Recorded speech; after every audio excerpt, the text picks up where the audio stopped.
আসসালামু আলাইকুম, আমি মাসুম। আমি বুয়েট আইপি 23 ব্যাচের স্টুডেন্ট। আজকে আমরা যেই টপিকটা নিয়ে ডিসকাস করব সেটা হচ্ছে হাইড্রোজেন বন্ড। তো হাইড্রোজেন বন্ড নিয়ে ডিটেলসে পড়ার আগে আমরা একটা কথা বলি যে আমরা ছোটোবেলা থেকে কিন্তু সবাই ডিএনএ পড়তেছি, যে ডিএনএ সম্পর্কে আমরা পড়াশোনা করছি। তো এই ডিএনএতে কিন্তু আমরা দেখতাম যে কিছু নাইট্রোজেন বেস আছে, যেমন এ, টি, জি, সি। আমরা যদি আরএনএর কথা বলি সেখানে একটা দেখতাম ইউরাসিল, ঠিক আছে? তো যে ডিএনএ যে হ্যালিক্সটা, এই হ্যালিক্স কিন্তু তৈরি করতে আমাদের সাহায্য করে হাইড্রোজেন বন্ড। যেমন ডিএনএ যে স্ট্রাকচারটা অনেকটা এমন ছিল, আমরা আঁকতাম ছোটোবেলায়, সুন্দর হয় না যদিও। তো এ, টি, জি, সি। তো আমরা পড়ার সময় দেখতাম যে এ এবং টি এর মধ্যে হচ্ছে দুইটা হাইড্রোজেন বন্ড থাকে। এখানে আমরা ডট ডট দিয়ে বোঝাইতাম, যেহেতু আমরা হাইড্রোজেন বন্ডকে ডট ডট দিয়ে প্রকাশ করি। এবং যে জিসি, জিসি এটাতে হচ্ছে তিনটা হাইড্রোজেন বন্ড থাকতো। তারপরে আমাদের বডির কিন্তু 70%ই পানি, এবং পানি ছাড়া তো আসলে আমরা বাঁচতেই পারি না। তো এই পানিও কিন্তু লিকুইড অবস্থায় না না পাওয়া গেলে আমাদের কিন্তু জীবন ধারণ কষ্ট হয়ে যেত। এই পানিও লিকুইড থাকার জন্য হাইড্রোজেন বন্ড দেয়। তো আমরা দেখতেছি যে আমরা কিন্তু সিকিউতে লিখি যে এটার গুরুত্ব অপরিসীম, কিন্তু ওই যে বিভিন্ন জিনিসের গুরুত্ব অপরিসীম, কিন্তু এখানে হাইড্রোজেন বন্ড যে বন্ড, এটার গুরুত্ব কিন্তু আসলেই অপরিসীম, কারণ এটা না থাকলে আসলে আমাদের বেঁচে থাকাটাই কষ্ট হয়ে যেত। তো আসলে এবার মেইন টপিকে আমরা প্রবেশ করি যে হাইড্রোজেন বন্ড আসলে কি। তো হাইড্রোজেন পরমাণুর সাথে যদি খুবই তড়িৎ ঋণাত্মক কোনো একটা মৌল যুক্ত থাকে, যেমন হচ্ছে আমরা ধরলাম ফ্লোরিন, তখন কিন্তু ফ্লোরিনটা আংশিক ঋণাত্মক হয় এবং হাইড্রোজেনটা আংশিক ধনাত্মক হয়। তখন যদি হাইড্রোজেনের পাশে কোনো আংশিক ঋণাত্মক পরমাণু আসে বা বেশি তড়িৎ ঋণাত্মক কোনো মৌল আসে, তখন হচ্ছে হাইড্রোজেন বন্ডটা ক্রিয়েট হয়। যেমন হচ্ছে এখানে যদি আমরা আরেকটা ফ্লোরিন নেই, হাইড্রোফ্লোরাইড নেই আমরা, তাহলে এখানে একটা আংশিক ঋণাত্মক এবং আংশিক পজিটিভ, তখন এখানে হচ্ছে একটা হাইড্রোজেন বন্ড ক্রিয়েট হবে। এটা কিন্তু হাইড্রোজেন বন্ড, এটা হচ্ছে কোভ্যালেন্ট বন্ড। আর এটা হচ্ছে যে ডট ডট দিয়ে যেটা প্রকাশ করলাম, এটা হচ্ছে হাইড্রোজেন বন্ড, ঠিক আছে? তো হাইড্রোজেন বন্ড ক্রিয়েট হতে হলে আমরা কয়েকটা শর্ত দেখলাম এখান থেকেই, যে আমাদের হাইড্রোজেনের সাথে যে পরমাণুটা থাকবে বা যে মৌলটা থাকবে, সেটা হচ্ছে অনেক বেশি ইলেকট্রোনেগেটিভ হইতে হবে, এবং সেটা সাইজ কিন্তু ছোট হইতে হবে, না হলে কিন্তু হাইড্রোজেন বন্ড গঠিত হবে না। কারণ হচ্ছে তখন হচ্ছে যৌগটার যেই মৌলটা সাথে যে মৌল, যেমন ফ্লোরিন, সেটা হচ্ছে ইলেকট্রন ডেন্সিটি অনেক বেশি বাইরে সেলেই কারণ হচ্ছে হাইড্রোজেন বন্ড গঠিত হয়। কিন্তু ক্লোরিন কিন্তু হাইড্রোজেন বন্ড নর্মালি গঠন করে না, কারণ হচ্ছে ক্লোরিনের যে বাইরের ইলেকট্রন ডেন্সিটিটা সেটা হচ্ছে কম। তো সাইজ ছোট হতে হবে, হাইড্রোজেনের সাথে যে মৌলটা যুক্ত সেটা সাইজ ছোট হতে হবে, তাহলে হচ্ছে আমাদের হাইড্রোজেন বন্ড গঠিত হবে। তো এই দুইটা শর্ত ফিল আপ করে এমন তিনটা পরমাণু আছে যে সব কেসে কাজে লাগে, সেটা হচ্ছে ফন কি? ফ্লোরিন, অক্সিজেন, নাইট্রোজেন, এই তিনটা হচ্ছে হাইড্রোজেন বন্ড ক্রিয়েট করে, ঠিক আছে? এখানে ফ্লোরিনের যৌগ হতে পারে, এখানে অক্সিজেনের যৌগ হতে পারে, এখানে নাইট্রোজেনের যৌগ হতে পারে, ঠিক আছে? তো এই জিনিসটা দেখলাম, আমরা এটা লিখে রাখি, হ্যাঁ, ফন্টটা লিখে রাখি, এবং ইলেকট্রোনেগেটিভিটি বেশি হতে হবে, এগুলোর সাইজ কম হতে হবে, এগুলো হচ্ছে ফিল আপ করে, তাই হচ্ছে এগুলো হাইড্রোজেন বন্ড গঠন করে। তো হাইড্রোজেন বন্ড হচ্ছে দুই প্রকার, ঠিক আছে? তো দুই প্রকার হাইড্রোজেন বন্ড কি কি? একটা হচ্ছে অন্ত অণু হাইড্রোজেন বন্ড, এবং আরেকটা হচ্ছে আন্ত অণু হাইড্রোজেন বন্ড, ঠিক আছে? তো অন্ত অণু যেটা, সেটা ইংলিশ হচ্ছে ইন্ট্রামলিকুলার, আর হচ্ছে যেটা আন্ত, সেটা হচ্ছে ইন্টারমলিকুলার, ঠিক আছে?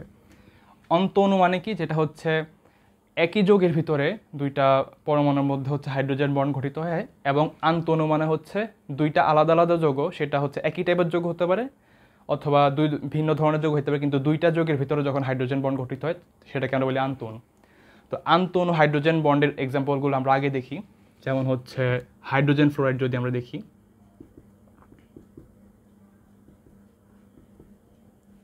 সেখানে হচ্ছে হাইড্রোজেন বন্ডটা এইভাবে গঠিত হয়, ফ্লোরিন এবং হাইড্রোজেনের মাঝখানে। তারপর যদি আমরা পানির গঠন দেখি,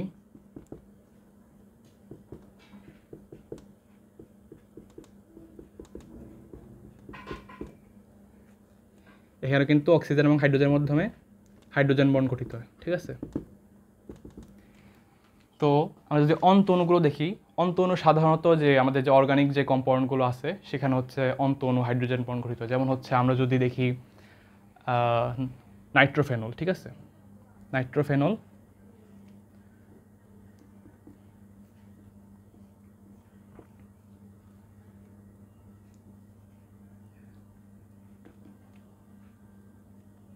এখানে হচ্ছে এই যে হাইড্রোজেন এবং অক্সিজেনের মাধ্যমে হচ্ছে আমরা হাইড্রোজেন বন্ড গঠিত হয়। তো আমরা এই রিলেটেড এক্সাম্পল আমরা আরও পরে দেখব, আমরা আপাতত এটা মুছি।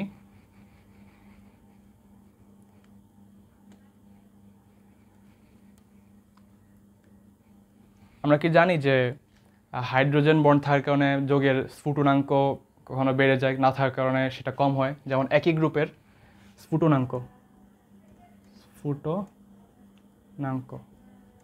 যেমন একই গ্রুপের হাইড্রেট, ঠিক আছে, যেমন গ্রুপ 16 যদি আমরা দেখি, G16 যে হাইড্রেটগুলো সেটা হচ্ছে পানি H2O, তারপরে হাইড্রোজেন সালফাইড H2S, তারপর হচ্ছে hydrogen selenium H2SC, H2TE tellurium. তো আমরা কিন্তু একটা কথা সবাই জানি যে যৌগের আকার যত বেশি বড় হবে সেটার বয়েলিং টেম্পারেচার তত বেশি হবে। যৌগের সাইজ যত বেশি হবে বয়েলিং টেম্পারেচার তত বেশি হবে। সেই অনুযায়ী আমাদের কিন্তু এখানে বয়েলিং টেম্পারেচার ক্রমটা হওয়া উচিত অনেকটা এমন, যেহেতু ধীরে ধীরে এখানে অক্সিজেন থেকে সালফার বড়ো, সালফার থেকে সেলেনিয়াম, সেলেনিয়াম থেকে টেলোরিয়াম বেশি বড়, এখানে ক্রমটা হওয়া উচিত ছিল এমন। কিন্তু এটা আসলে ভুল, কারণ এখানে কিন্তু পানিতে হচ্ছে হাইড্রোজেন বন্ড গঠিত। আর আমরা জানি যে একটা যৌগ অথবা মানে যখন পলিমার গঠন করে সেটা হচ্ছে স্ফুটনাঙ্ক বেড়ে যায়। তো এই ক্ষেত্রে সঠিক ক্রমটা হবে H2S less than H2SE less than H2TE, এবং গ্রুপ 16 সবচেয়ে বেশি স্ফুটনাঙ্ক হচ্ছে পানির, ঠিক আছে। এটা হচ্ছে হাইড্রোজেন বন্ড গঠনের কারণে। আমরা আরও কয়েকটা এক্সাম্পল দেখি, সেটা হচ্ছে গ্রুপ 17। গ্রুপ 17 যে হ্যালাইডগুলো আছে, হাইড্রোজেন হ্যালাইড, এটা হচ্ছে HF, HCl, HBr, HI। তো যৌগের সাইজ যত বেশি হবে সেটা বয়েলিং টেম্পারেচার তত বেশি হবে। সেই অনুযায়ী কিন্তু এখানে স্ফুটনাঙ্কের ক্রমটা হতে ছিল অনেকটা এমন, কিন্তু এটা আসলে এমন হয় না, কারণ এখানে হচ্ছে হাইড্রোজেন ফ্লোরাইড। আমরা একটু আগে আমরা শুরুর দিকেই দেখছি যে হাইড্রোজেন ফ্লোরাইড হচ্ছে হাইড্রোজেন বন্ড ক্রিয়েট করে। তো এই ক্ষেত্রে মানে সিরিয়ালটা হবে অনেকটা এমন: hydrogen chloride, hydrogen bromide, hydrogen iodide, এবং সবচেয়ে বেশি টেম্পারেচার হচ্ছে বয়েলিং টেম্পারেচার হচ্ছে হাইড্রোজেন ফ্লোরাইডের, কারণ এটা হচ্ছে হাইড্রোজেন বন্ড গঠন করে, ঠিক আছে। তো স্ফুটনাঙ্কের ব্যাপারটা গেল।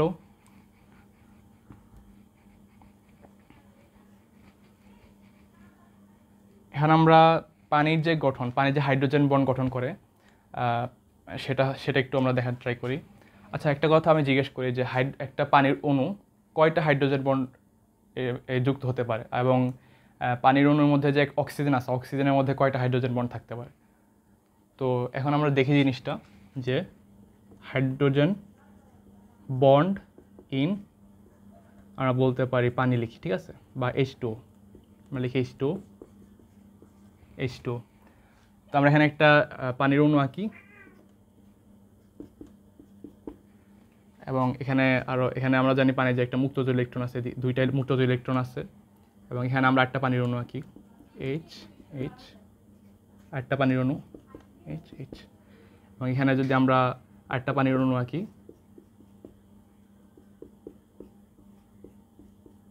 তো এখানে কিন্তু আমরা দেখব যে এখানে অক্সিজেন এবং হাইড্রোজেনের মাঝখানে একটা হাইড্রোজেন বন্ড, এখানে একটা হাইড্রোজেন বন্ড, এখানে একটা হাইড্রোজেন বন্ড, এখানে একটা হাইড্রোজেন বন্ড। তো আমরা কিন্তু দেখতেছি যে একটা পানির অণু, এই যে একটা পানির অণু হচ্ছে চারটা হাইড্রোজেন বন্ড গঠন করছে, এবং পানির অণুর মধ্যে যে অক্সিজেন আছে সেটা হচ্ছে দুইটা হাইড্রোজেন বন্ড গঠন করছে, ঠিক আছে। যেটা মাঝে মাঝে আমাদের পরীক্ষা আসে, আমরা দেখে নিলাম এটা। তো এরপর যদি আমরা দেখি যে আমাদের একটা কমন কোয়েশ্চেন বোর্ড পরীক্ষা, সেটা হচ্ছে বরফ কেন পানিতে ভাসে, ঠিক আছে। Why ice floats on water. তো স্বাভাবিক দৃষ্টিতে মনে হইতে পারে যে বরফ তো একটা ভারী জিনিস, এটা হচ্ছে পানিতে ডুবে যাওয়ার কথা, কিন্তু এটা আসলে ডুবে না, এটা হচ্ছে ভেসে থাকে। কেন? কারণ হচ্ছে বরফ হচ্ছে হাইড্রোজেন বন্ড গঠনের মাধ্যমে এটা হচ্ছে একটা হেক্সাগোনাল শেপ তৈরি করে। তো আমরা এটা অনেকে আঁকতে পারে না, এটা হচ্ছে আঁকাটা খুবই সহজ। আমরা হচ্ছে সবার আগে হচ্ছে এইচ ও এইচ দিয়ে একটা হেক্সাগোনাল স্ট্রাকচার রেডি করি। H O H H O H H O H H O H এবং এখানে আবার H O H H O H, ঠিক আছে। সেটা এভাবে একটা হেক্সাগোনাল স্ট্রাকচার এঁকে নিলাম এবং এখানে হচ্ছে একটা একটা হচ্ছে কোভ্যালেন্ট বন্ড, একটা হাইড্রোজেন বন্ড, একটা কোভ্যালেন্ট বন্ড, একটা হাইড্রোজেন বন্ড, একটা কোভ্যালেন্ট বন্ড, একটা হাইড্রোজেন বন্ড, একটা covalent hydrogen, covalent hydrogen, covalent hydrogen. এবং অক্সিজেনগুলোর সাথে হচ্ছে আমরা যেহেতু পানির, এটা হচ্ছে পানির অণু, এখানে হচ্ছে দুইটা হাইড্রোজেন থাকবে একটা অক্সিজেনের সাথে। H H H H H. এখানে আমরা দেখতেছি যে বরফের মধ্যে হচ্ছে পানির অণুগুলো একটা হেক্সাগোনাল স্ট্রাকচার তৈরি করছে এবং এখানে হচ্ছে মাঝখানের জায়গাটা হচ্ছে খালি, ঠিক আছে। এখানে দেখো মানে এখানে কিন্তু ঘনত্বটা কমে গেছে, জায়গা বেশি কিন্তু ঘনত্বটা খুবই কম, যেটা হচ্ছে পানির যে তরল পানি সেটা ঘনত্ব থেকে খুবই কম, এই কারণে হচ্ছে এটা বরফ হচ্ছে পানিতে ভাসে হেক্সাগোনাল স্ট্রাকচারের কারণে। তো আমাদের যে এখানে বানানটা ভুল লিখছিলাম,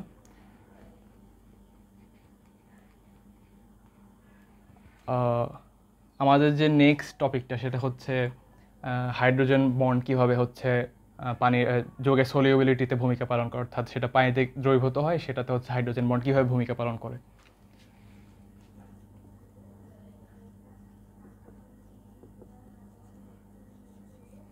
ঠিক আছে, তো আমাদের একটা মানে অ্যালকোহল, ঠিক আছে, অ্যালকোহল স্ট্রাকচারটা একটা এমন আর ও এইচ, এখানে হচ্ছে আর আর হচ্ছে অ্যালকাইল মূলক, ঠিক আছে, আর ও এইচ। পানি হচ্ছে পানির সাথে যদি এটা হাইড্রোজেন বন্ড গঠন করে তখন কিন্তু যৌগটা হাইড্রোজেন পানিতে দ্রবীভূত হয়ে গেছে বলে আমরা ধরে নিই। পানির স্ট্রাকচারটা হচ্ছে এমন H2, আবার আবার হচ্ছে অ্যালকোহল ও এইচ। এখানে হচ্ছে অ্যালকোহলের যে ওটা সেটা হচ্ছে পানির এইচের সাথে হাইড্রোজেন বন্ড গঠন করে, এখানে হাইড্রোজেন বন্ড। তো এইভাবে হচ্ছে অ্যালকোহল কিন্তু পানিতে দ্রবীভূত হয় এবং দ্রবীভূত হয়েছে কেন? হাইড্রোজেন বন্ধনের কারণে। তো এই জিনিসগুলো কিন্তু আমরা অর্গানিকের বিভিন্ন যৌগে আরও দেখতে পারবো সামনে, আমরা পরেই আসতেছি যে এটা সলিবিলিটিতে কীভাবে ভূমিকা পালন করে সেটা আমরা দেখলাম। তো আমরা এতক্ষণ যে জিনিসগুলো দেখলাম সেটার ভিত্তিতে আমরা একটা যৌগকে একটু অ্যানালাইসিস করি। সেটা হচ্ছে তিনটা যৌগ আমরা মূলত নেব, সেটা হচ্ছে সবগুলো হচ্ছে সমান, অর্থ, প্যারা এবং মেটা সমান। তো এটা হচ্ছে হাইড্রোক্সি বেঞ্জোইক অ্যাসিডের যে সমানুগুলো সেটা আমরা নিব এখানে। এটা হচ্ছে COOH,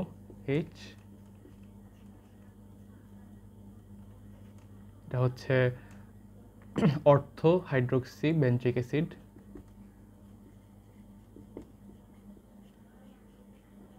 এটা হচ্ছে মেটা হাইড্রোক্সি বেঞ্জোইক অ্যাসিড এবং এটা হচ্ছে প্যারা হাইড্রোক্সি বেঞ্জোইক অ্যাসিড, ঠিক আছে। তো এগুলোর মধ্যে আমরা কি কি দেখব, যে এটা কি এখানে মধ্যে কোনটা হচ্ছে অন্ত অণু হাইড্রোজেন বন্ড গঠন করে, কোনটা আন্ত অণু হাইড্রোজেন বন্ড গঠন করে,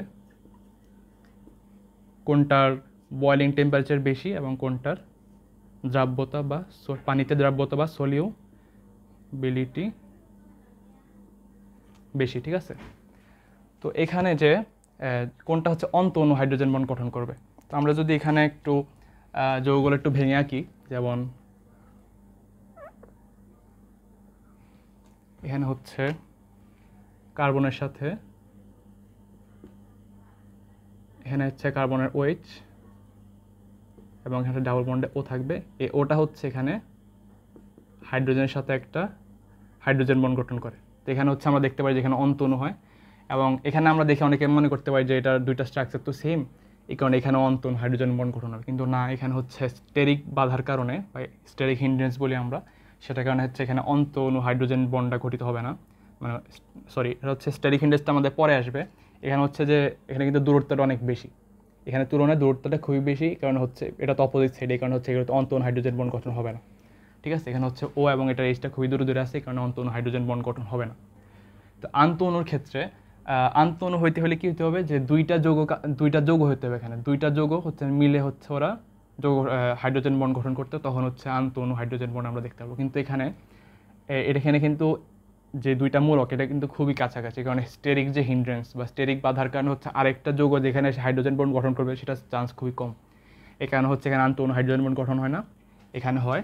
কারণ এখানে এখানে অক্সিজেনের সাথে আরেকটা যৌগের অক্সিজেন, এখানে হাইড্রোজেনের সাথে আরেকটা এমন সেম যৌগের অক্সিজেন এসে হাইড্রোজেন বন্ড গঠন করতে পারে, এখানে আরও ভালো করে পারে, কারণ এখানে অপোজিট সাইডে আছে।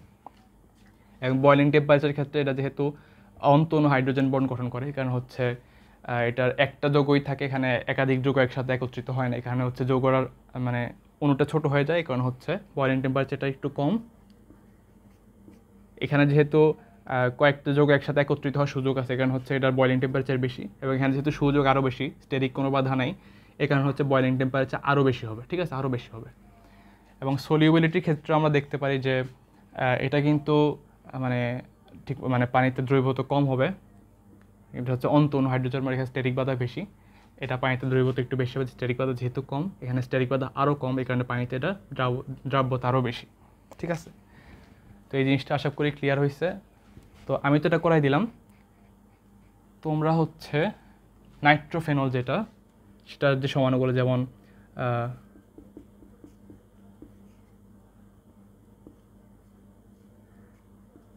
অর্থোনাইট্রোফেনল, তারপরে হচ্ছে মেটানাইট্রোফেনল এবং প্যারানাইট্রোফেনলের যে চারটা দেখালাম, যে কোনটা অন্তঃঅণু কোনটা আন্তঃঅণু এবং কোনটার বয়লিং টেম্পারেচার বেশি কোনটার দ্রাব্যতা বেশি, সেগুলো হচ্ছে তোমরা বের করে আমাকে দিতে পারো, আমি ইনশাআল্লাহ চেক করে জানাবো হয়েছে কিনা।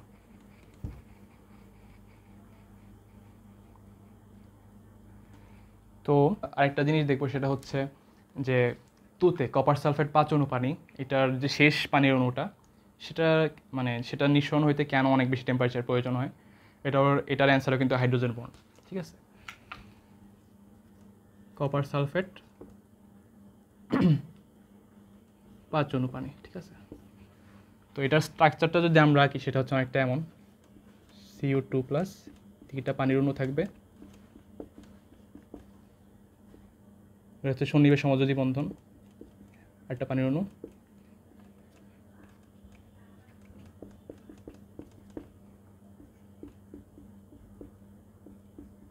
ঠিক আছে। এবং এদিকে আমরা একটা পানির অণু দেখব, সেটা হচ্ছে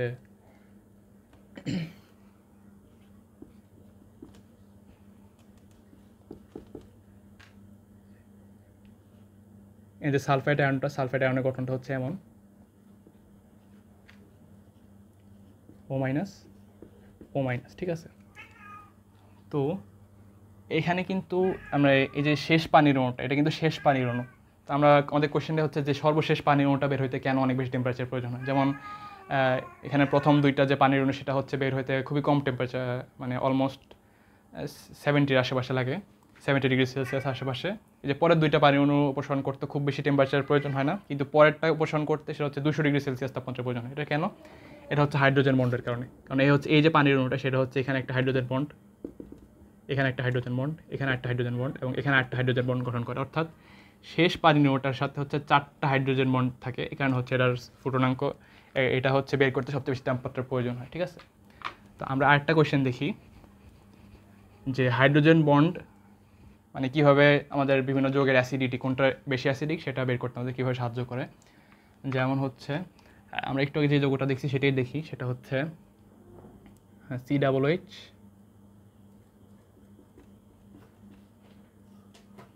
মানে হাইড্রোক্সি বেঞ্জোইক অ্যাসিড আর কি এক কথায়।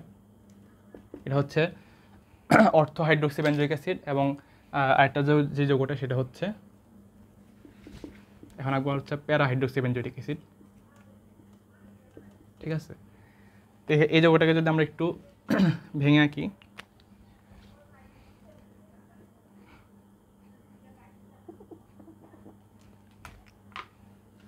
সেটা হচ্ছে বন্ড OH, C+OH, এটা যদি H+ দান করে, সেই ক্ষেত্রে হচ্ছে যৌগটা অনেকটা এমন হবে, C+O,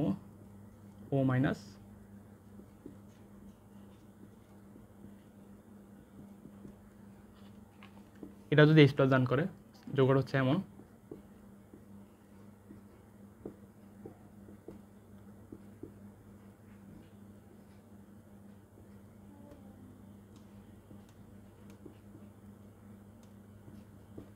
তো এখানে হচ্ছে কোন যৌগটা বেশি অ্যাসিডিক হবে, কোনটার অ্যাসিডের শক্তিকতা সবচেয়ে বেশি। তো এই ক্ষেত্রে একটা জিনিস আমরা দেখতে পারি যে যেই যৌগটা হচ্ছে বিক্রিয়ার পরে বেশি স্টেবল, হাইড্রোজেন দান করার পর হচ্ছে যেই যৌগটা বেশি স্টেবল হবে সেটা কিন্তু হাইড্রোজেন বন্ড দান করার আগে সবচেয়ে সক্রিয় হওয়ার কথা, কারণ সবচেয়ে বেশি স্টেবল যে যৌগটা হয় বিক্রিয়ার পরে, বিক্রিয়ার পূর্বে কিন্তু সেটাই সবচেয়ে বেশি সক্রিয় থাকে। তো সেই হিসাবে আমরা দেখতে পারি যে এখানে যখন হাইড্রোজেন বের হয়েছে, এখানে কিন্তু একটা হাইড্রোজেন বন্ড ক্রিয়েট হয়েছে, এখানে কিন্তু এটা সবচেয়ে স্টেবল। এবং এখানে যখন হাইড্রোজেন বের হয়েছে এখানে কিন্তু কোনো হাইড্রোজেন বন্ড ক্রিয়েট হয়নি, কারণ এটা কম স্টেবল। তো বেশি স্টেবল যেহেতু, এই কারণে এই অ্যাসিডটা হচ্ছে বেশি স্ট্রঙ্গার। আমরা যখন অর্গানিকে বিভিন্ন জিনিস জিজ্ঞেস করবো যে কোন অ্যাসিডটা বেশি স্ট্রঙ্গার, ওই ক্ষেত্রে হচ্ছে আমরা এই যে হাইড্রোজেন বন্ড দিয়ে ব্যাখ্যা করব, তখন আমাদের অনেক কিছু ক্লিয়ার হয়ে যাবে ইনশাল্লাহ। আর আমরা শুরুর থেকেই বলতেছি যে ক্লোরিন হাইড্রোজেন বন্ড ফর্ম করে না, কিন্তু অর্গানিকে মাঝে মাঝে কিন্তু ক্লোরিন হাইড্রোজেন বন্ড ফর্ম করে। যেমন আমরা যদি একটা যৌগ দেখি,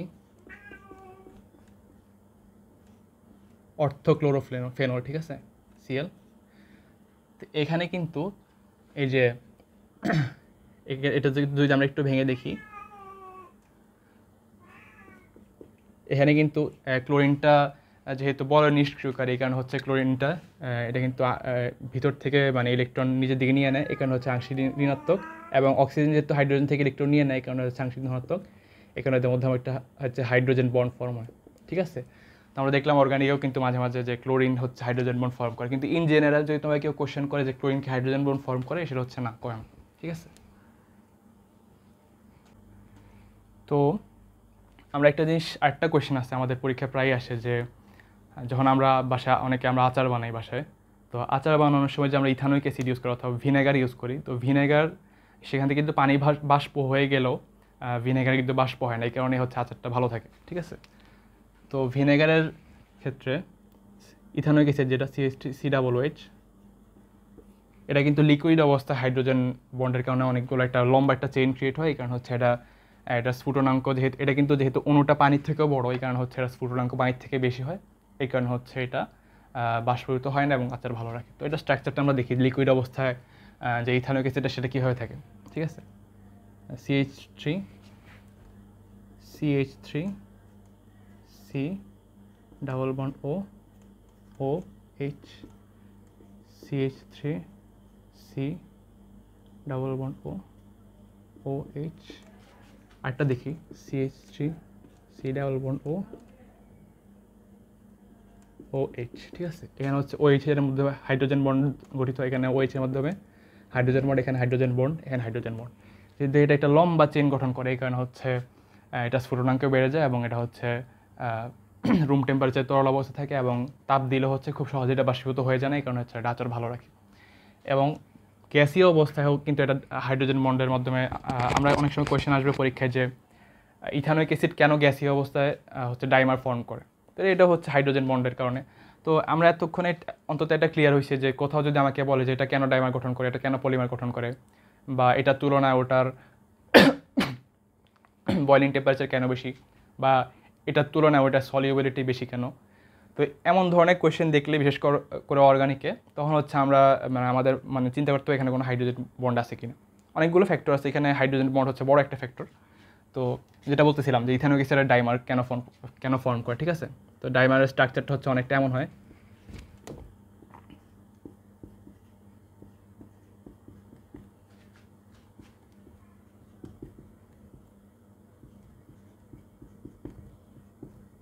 এখানে হচ্ছে হাইড্রোজেন আর অক্সিজেনের মধ্যে হচ্ছে হাইড্রোজেন বন্ড গঠিত হয়, এখানে অক্সিজেন এবং হাইড্রোজেন বন্ড গঠিত হয়, এখানে হচ্ছে এটা হচ্ছে ডাইমার ফর্ম করে গ্যাসীয় অবস্থা, ঠিক আছে। এটা হচ্ছে গ্যাসীয় অবস্থা, গ্যাস, আর হচ্ছে লিকুইড অবস্থা,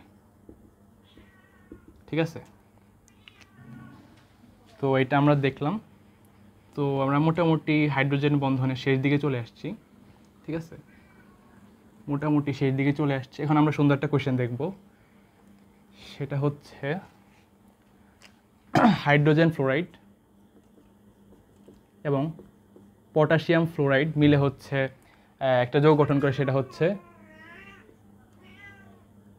KHF2।